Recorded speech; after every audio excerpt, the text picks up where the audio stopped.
Subscribe to our channel, press the bell icon and never miss an update from Latestly. देश में अलग अलग forum पर देश के हर क्षेत्र में 2 दशकों से जिन सुधारों की चर्चा चल रही थी और जो मांग हो रही थी वह सदन में चर्चा के दौरान भी परिलक्षित हुई। वर्तमान में इन कानूनों का अमलीकरण देश की सर्वोच्च अदालत ने स्थगित किया हुआ है। मेरी सरकार उच्चतम न्यायालय के निर्णय का पूरा सम्मान करते हुए उसका पालन करेगी।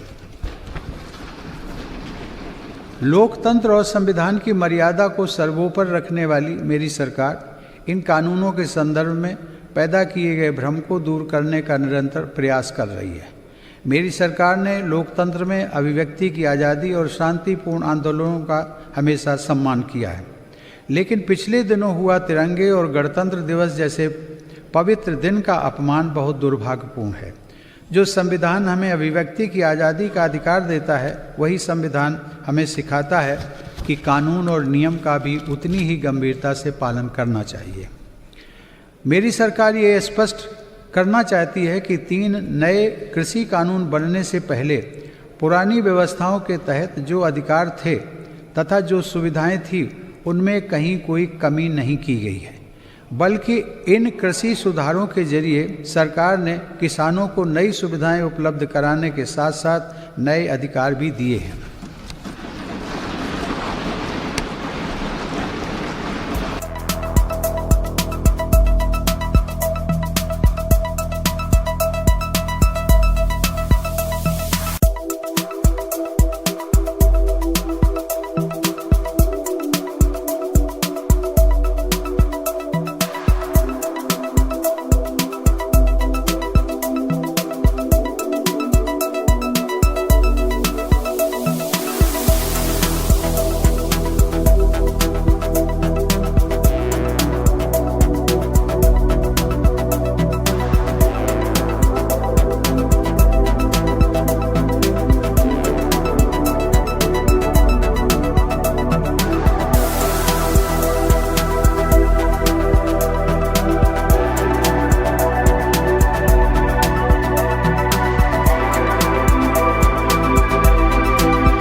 देश के छोटे किसानों को साथ जोड़कर 10,000 किसान उत्पादक संगठनों यानी फार्मर प्रोड्यूसर ऑर्गेनाइजेशंस को स्थापित करने का अभियान एक ऐसा ही प्रभावशाली कदम है।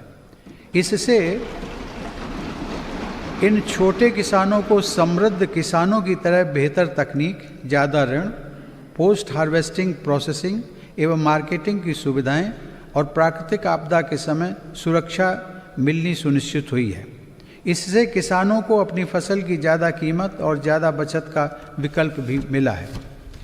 माननीय सदस्यगण, व्यापक विमर्श के बाद संसद ने 7 महीने पूर्व 3 महत्वपूर्ण कृषि सुधार, कृषक उपज व्यापार और कृषक संवर्धन और सरलीकरण विधेयक, कृषि सशक्तिकरण और संरक्षण, कीमत आश्वासन और कृषि सेवा करार विधेयक और आवश्यक वस्तु संशोधन विधेयक पारित किए हैं। इन कृषि सुधारों का सबसे बड़ा लाभ भी 10 करोड़ से अधिक छोटे किसानों को तुरंत मिलना शुरू हुआ।